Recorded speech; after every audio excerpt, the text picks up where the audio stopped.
1 लाख के अंदर ही। एजेंट ने बोला कि खुद ले लीजिए, छोटा मोटा केस चल रहा है जो कि भाई में बंटवारे का है, मैं को बस बता रहा हूँ वैसे वाक्य है। आपने ले लिया, लेकिन कभी कभी याद रखिएगा 1-2 महीने नहीं, 1 या 2 महीने नहीं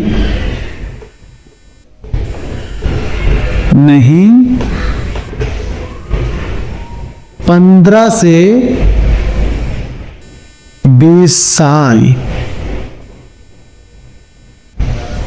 1 या 2 महीने नहीं 15 से 20 साल भी लग जाते हैं, क्योंकि जो केस है बहुत ही, जब आपने सुना होगा कि भाई जमीनी केस बहुत ही टाइम चलता रहता है।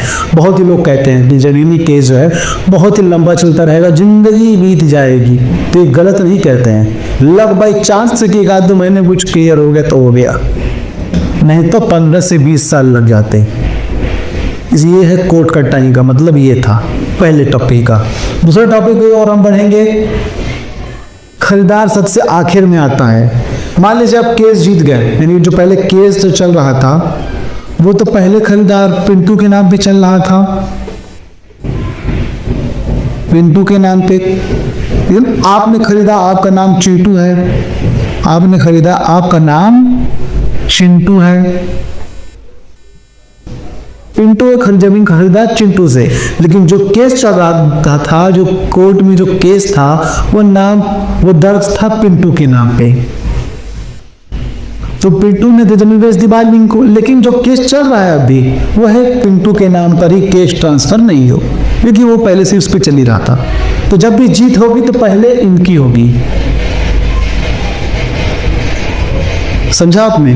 उसके बाद फिर जमीन तो आने वाली, फिलहाल में आप हैं चिंटू बोलेंगे भाई हमें तो बहुत अच्छा हो गया, जीत हो गया, लेकिन कागज जो क्लियर हुआ इनके नाम पे। फिर इसमें मामला होगा, चलिए कुछ खर्चा कीजिए। वकील बोलेगा खर्चा कीजिए, अब आपका नाम जो है चढ़वाते हैं सारे दस्तावेज में, आपको हम कब्जा लेते हैं, क्योंकि केस के टाइम तो कोई कब्जा मिला नहीं था आपको। ये टॉपिक में आपको कोई जमीन का कब्जा नहीं मिला था, सिर्फ जमीन मिली थी केस वाली। अब आपको कब्जा के लिए पैसा भी खर्चा करना होगा, ठीक है। तो ये है उसका मतलब। खरीदार सबसे आखिर में इसी आता है, क्योंकि पहले जो है जिसकी पहली जमीन थी उसकी थी। अब है स्टे लगा तो सब खत्म। अगर आपने जमीन खरीद ली केस वाली, अगर उस पे स्टे लग गया तो आपकी रजिस्ट्री खत्म।